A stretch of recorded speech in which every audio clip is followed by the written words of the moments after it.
Hey everyone! Welcome back sa aking channel. So today, I will be sharing with you some products from Focallure and perfect na perfect to sa mga students, sa mga magba-back to school dahil sobrang affordable at sobrang dali lang gamitin ng mga products na i-share ko sa inyo today. So without further ado, let's start. So first ay itong mga pressed powder. So ang tawag dito ay Blur Matte pressed powders. I have 5 shades here and ito yung mga swatches.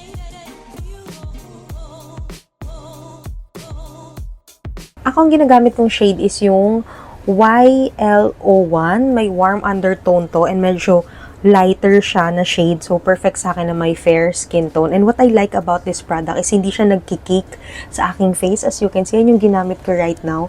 And nandun pa rin yung glow, yung natural glow ng skin. So, gustong-gusto ko to guys. And, napakanipis niya. Yun yung sobrang natripan ko sa kanya. Ayan o, bihira na lang ako makita ng pressed powder or mga compact powders na manipis yung lagayan. Mare-recommend ko din to sa mga tao na may oily skin kasi maganda yung oil control niya. May SPF 30 rin siya and sweat-proof siya guys. Hindi siya madaling humulas and hindi din yun nga, hindi siya nagkikik kahit na may build-up na yung face mo. So, gamit ka na siguro ng blotting paper and pwede mo pa rin ipang-retouch to kasi very lightweight siya. Next naman guys, yung mga favorite ko na false eyelashes from Focallure. Ito kasi, hindi na kailangan ng glue. Sobrang lightweight niya, tapos waterproof din siya, tsaka hindi siya madaling matanggal. And ito siya guys, I'm using the double tip na style. This is my favorite kasi ayan o, ang lakas lang maka-natural. Para kang lagay talaga ng false eyelashes. Yung semi-permanent. Ang ganda. Ito, kahit everyday mo siya tanggalin, tas the next day balik mo lang, meron pa rin siyang dikit. Ganun siya kaganda. Sobrang dali niyang gamitin. Perfect for beginners. Hindi kasi talaga, guys, madali mag-apply ng false eyelashes na yung ginagamitan pa ng glue, magpapatuyo ka pa ng glue, ganyan. So, ito, meron na siyang glue kapag tinanggal mo siya dito sa packaging niya. So, ganun siya kadali gamitin and very affordable as well. Next product naman guys ay itong mga anti-smudge eyebrow pencil. Ito ay ang naging instant favorite ko talaga. Pagka kuha ko ng mga products, sabi ko, sobrang ganda nito in fairness. Kakaiba kasi siya. And let me show you why, kung ba't ko siya nagustuhan. Tingnan nyo yung kanyang applicator. Ay, tingnan nyo yung product itself pala. Ayan. So, pag tinagilid mo siya, sobrang nipis ng pencil. And first time ko makagamit ng ganitong shape ng eyebrow pencil.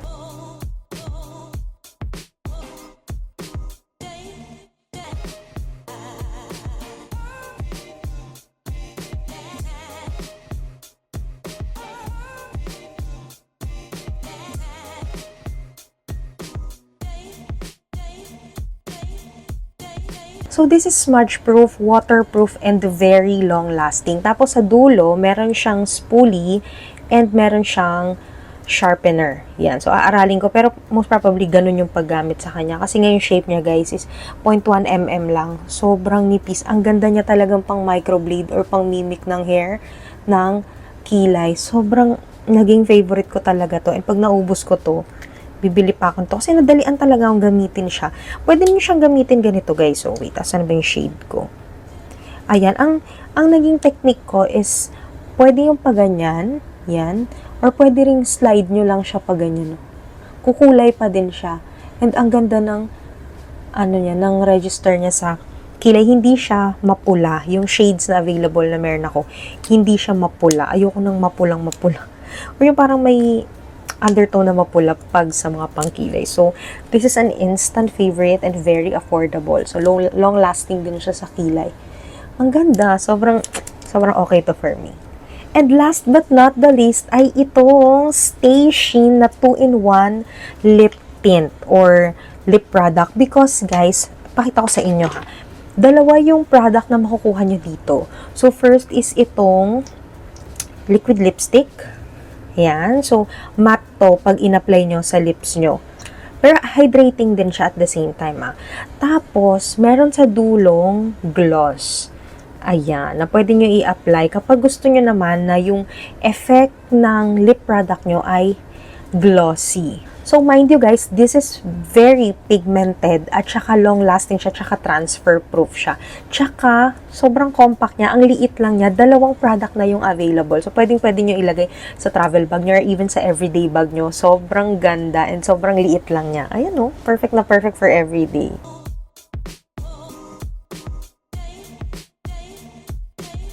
So, for today, ito yung gusto kong gamitin, yung shade na PKO1, and itest na rin natin kung transfer-proof siya sa lips.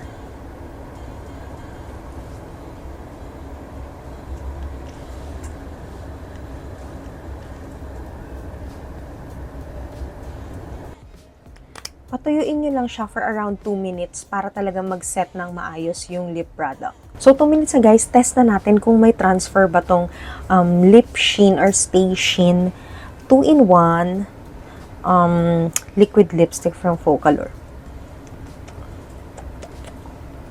So far, wala nga guys. Wala nga. Very matte. But still, very healthy looking ng lips. Ngayon naman, try natin yung gloss sa likod niya. Hindi ko full lips yung yung gloss. Parang igaganyan ko lang. And you can use your fingers to, or your finger to dab. Yan. But if you want yung parang medyo heavy yung gloss nyo, pwede nyo naman dagdagan lang and hindi gumagalaw yung lip product or yung liquid lipstick sa ilalim ng gloss. Ganun siya kaganda. Look at that. High shine na high shine talaga as in.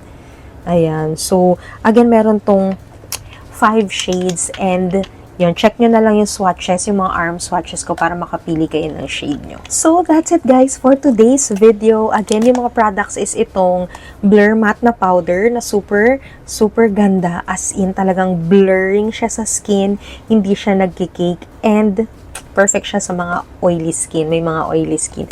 Tapos, itong mga false eyelashes na very effortless dahil hindi mo na kailangan ng glue. Ayan. At napakamura pa nila, 'di ba? Of course, ang aking favorite, itong mga pangkilay because kilay is life and napakadali niya talagang gamitin. And of course, itong Stay Sheen 2-in-1 liquid lipstick na talaga namang healthy looking tuloy ang aking lips. Kasi may option ka na parang pwede siyang parang basa tignan, 'di ba? Or yun nga glossy yung effect niya. So nasa sa inyo na yun kung anong gusto nyong effect sa araw na yun, glossy or matte, yan. Pero usually, ako talaga matte girly ako eh. Pero siguro, some occasions, pwede kong magamit yung gloss niya. Or you can use the gloss alone ha, hindi lang siya lip topper or lipstick topper. Pwede rin siyang gloss or pwede nyo siyang i-apply alone kung gusto nyo ma-moisturize yung lips nyo and may high shine effect yung inyong lips na naglalast for quite a long time. So, yun lang guys. Thank you so much for watching. Sana ay may nagustuhan kayo sa mga products na pinakita ko sa inyo from Focallure. Don't forget to check yung ating description box dahil nandun yung link ng products and check nyo na. Tapos, yun, i-check out nyo na kasi for sure may nagustuhan kayo sa mga to. Thank you and I'll see you on my next one. Bye!